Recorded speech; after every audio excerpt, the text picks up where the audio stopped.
আমার জায়গায় যদি কোনো একটা মেয়ে এই ভিডিওটা আপলোড করতো তাহলে প্রত্যেকটা ছেলে তার পুরো ভিডিওটা ওয়াচ করতো। এমনকি কত সুন্দর সুন্দর কমেন্ট যে করতো, বলতো আপু আপনি কি আমার সাথে 1v1 করবেন, আপু আপনি না অনেক ভালো গেম প্লে করেন, আপু আপনার সাথে আমি অ্যাড হইতে চাই, আরো কত সুন্দর সুন্দর কমেন্ট যে করতো রে ভাই। কিন্তু একটা ছেলে সারাদিন কাজ করার পরেও কত সমস্যার ভিতর দিয়ে একটুখানি ভিডিও করার চেষ্টা করে, ভিডিও করে যখন আপলোড করে যে এইটার আশায় যে হয়তো বা তারও অনেক ভালো ভালো ভিউজ আসবো, অনেক লাইক কমেন্ট শেয়ার আসবো।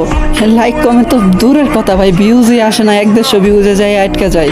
আর এই জায়গাতেই কোনো মেয়ে যদি নর্মাল এডিট করে, কোনো রকম এডিট ছাড়া ভিডিও খালি রেকর্ড করে আপলোড করে দেয়, তারপরে হাজার হাজার ভিউজ হয়ে যায়। আমি এটা বলতে চাইতেছি না যে মেয়েদেরকে কেউ সাপোর্ট করো না, হ্যাঁ মেয়েদেরকেও সাপোর্ট করো, কিন্তু হ্যাঁ পাশাপাশি ছেলেদেরকেও করো। একটা ছেলে যে কত কষ্ট করে ভিডিও বানায়, কতটুকু আশা নিয়ে ভিডিও বানায়, এটা কি তোমরা জানো? আচ্ছা আমি অন্যদের কথা বাদ দিলাম, আমার নিজের বিষয়টাই বলি যে আমি 12 থেকে 13 ঘন্টা কাজ করার পরেও আমি কতটুকু কষ্ট করে ভিডিও আপলোড দিই তোমাদের থেকে একটু ভালোবাসার আশায়।